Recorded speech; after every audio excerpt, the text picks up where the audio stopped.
Hi everyone, welcome to Murphy's Law Garage. Today we're going to build a catch can, an oil separator, for my wife's 2024 Pathfinder.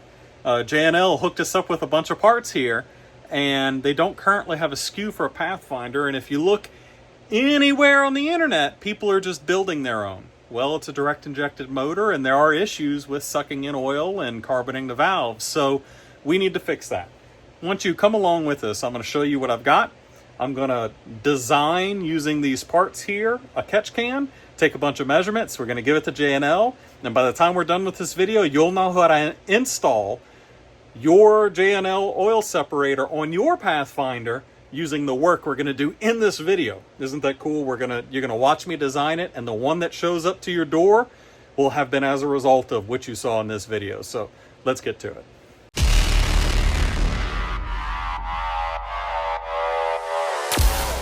All right, so as you can imagine, we've worked with J&L Oil Separator Co. a good bit. In fact, I designed the oil separators that are on my Whipple S650 Mustang. So whenever I approached them and said, hey, my wife just got a new Pathfinder, I'd really like to put an oil separator on it so that it doesn't gum the valves up as quickly and we have to do a valve service to clean the carbon, they were all on board. So what we have here is a bunch of parts. I've got the generic can, I've got the filter so I can pick which side it goes in, hose clamps, all kinds of different barbs, I've got all kinds of different brackets, and I've got the hose. If you don't want to watch this part of the interesting process, then I guess fast forward to the end of the video. But what Seth and I are going to do is, that's Seth. Say hi, Seth. I am Seth. We're going to go outside. We're going to stare at the car real hard. I'm going to come up with some options, and I'm going to show you what I have in mind, and then we're going to put it together. All right, y'all. So we've got this figured out, and it looks super clean. So this part here is mostly for J&L, but y'all are more than welcome to watch. So J&L, Vinny, I've got the, see the logo is facing up here. It's the L bracket that faces this way. And I've caught this stud here that's next to the strut tower. I'm bolted onto it. No washers because I'm using the serration on the back of the nut that you gave me to hold on to the bracket. So once you pull this guy up here high, you tighten that nut really well, and then you straighten it out. It binds on this so tight that this sucker's going nowhere after that, so it works out really well. I've got 2 of the 45-degree fittings here pointing backwards. Let me show you an angle. See how that one's down and backwards a bit here. Get you some better photos after that. This one's at basically the same angle, a little bit softer. And then the dirty side is this side. I've already got the filter put in on the driver's side of it. That's the dirty side, is going down to the valve cover. Ooh, let me get in there. There it is on the valve cover. Simple, clean shot. And then the clean side is going around the back here and into the intake. I know it's a little difficult to see back there, but it's down there on the intake tube. So, of course, we don't have the cup put on it yet, but for everyone that's watching, to learn how to install one of these yourself, I'm going to pull this back off of the car. I'm going to show J&L some measurements real quick, and then I'm going to show you what it looks like from start to finish to actually put on your J&L catch can that was modeled exactly after Murphy Law Garage's wife's Pathfinder. All right. J&L, the dirty side, we're going to call that 11.5 inches on the dirty side. All right, and we're going to call it 16.75 inches on the clean side, the intake side. And then let me show you the angle. This is the dirty side. This is the clean side. Okay. For everyone watching for the install, that's it. We're gonna get this prettied up and ready for install in the car, just the way it's gonna look like whenever you receive it. And I'm gonna go out to the car and show you how to install your J&L catch can. Been a minute, but I bet you'll enjoy knowing you got to watch this actually be designed. We'll bring you right back. All right, viewers, this is where you've received your beautiful J&L oil separator from J&L. It's going to have a beautification cap right here, so it's the only difference you're going to see whenever you get yours. That's what it's going to look like, but now you need to install it, right? So you need to get a hose off, and unfortunately she's a little snug back there, and I didn't put mine all the way back on so that it's in a bit more of a dramatic position so you can more easily see it. Let me zoom in. It goes from here, which is on the back valve cover, up to the back of the intake. Let me back out again. See where I am? I'm gonna get down in here, look around the corner, get in a little further. You need to take these two constant pressure clips off to get this hose out of here. Once you've backed those two clips up, this hose will pop off. Now, as a suggestion to you to be able to get this hose off easier, I've got these two guys here, some nice long needle nose. This could be done with short needle nose and some patience. Just be fair warned, they're a little snug. And realistically, the first time I took this off, the lower part of this here that's on the valve cover, the one all the way down, this clamp was turned all the way to the back side here, and I couldn't put a pair of needle nose on it. So I got the upper one off, and then I just reached in there kind of like this, where I could get a really good grip on it, and I twisted and pulled and forced it to come off with the constant pressure clamp. There's no barbs on those fittings down there, so you can force this to come off just with a good strong hand and forearm if you've got one. So once you've got this guy off, I'm gonna hand the camera to Seth. Once you've got this guy off, you need to save these constant pressure clamps because they're better than a worm clamp. So I'm going to take them off, and we're actually going to reuse them on our J&L setup. So you're going to watch me slip that on there, let it go, and then same thing here, squeeze it, slip it on there. Be mindful, kind of put this in position and look at where the hoses go on the thing that the intake manifold and the valve cover, because don't leave these clamps in a position where you can't get your needle nose on them. Like the factory screwed me and they had the clamp turned the other way around.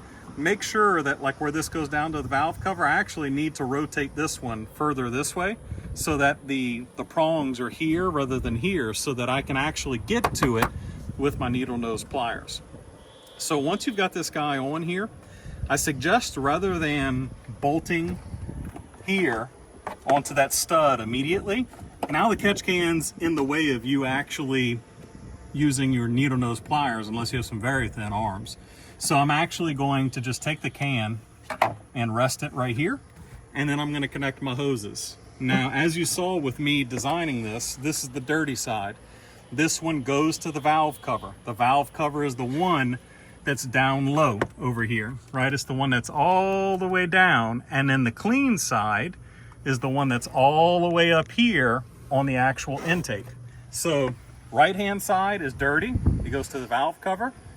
The left hand side of the can, or the passenger side of the can, is going to be the one that goes all the way up to the clean side, the throttle body intake back there. So I'm going to connect these two. I'm going to bring you back, and I'm going to show you where they're connected so you can't mess this up, and that'll be it. It's real quick. We'll bring you right back. All right, so I've put the dirty side on first because it's going to be the most difficult one. And like I said, if you get the clamp in just the right place, it's super easy to grab it with your pliers. And then I'm going to take the can and push it down and out of my way here on the side of the motor, so there's more room to get to the one up here on the intake manifold. It's really hard for Seth to see here, but it's right up under this line on the back of the intake manifold. Oh, you can kind of see the barb right there. And I'm gonna push that guy on. Sorry, I'm looking through the camera with Seth here. Whoops. So it makes it a little more difficult. And once I've done that, I can take my needle nose, fish it in here, push my clamp all the way forward, let it go. Let me reach in here and make sure I ended up in a good place. One more again.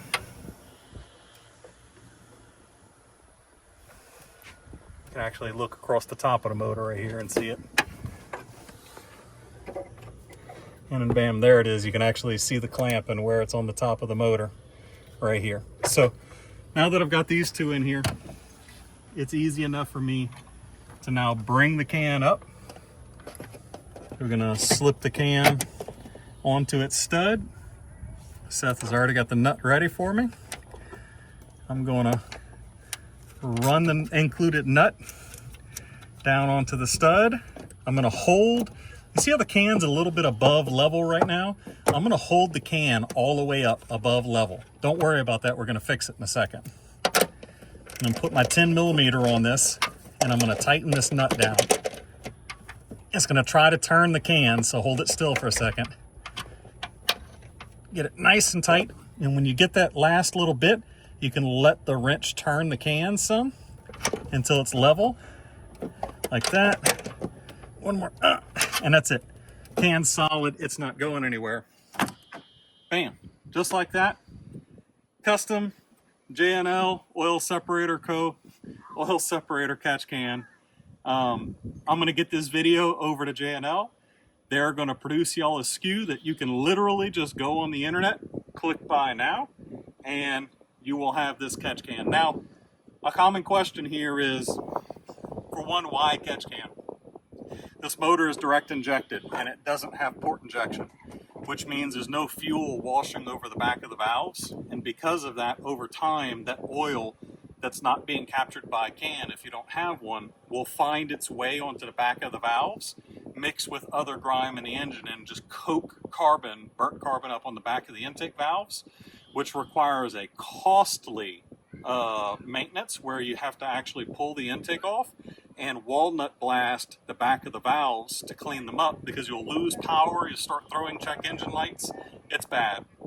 Some cars, that's as soon as 30,000 miles, they start having issues with that. So this, for one, for my wife's car, is a preventative maintenance thing. This is not a race car. This is us attempting to extend and prevent the need for a walnut blast on the backside of these valves, because we intend to keep this car long enough for my daughter, who's about to turn 12, to drive this whenever she's old enough.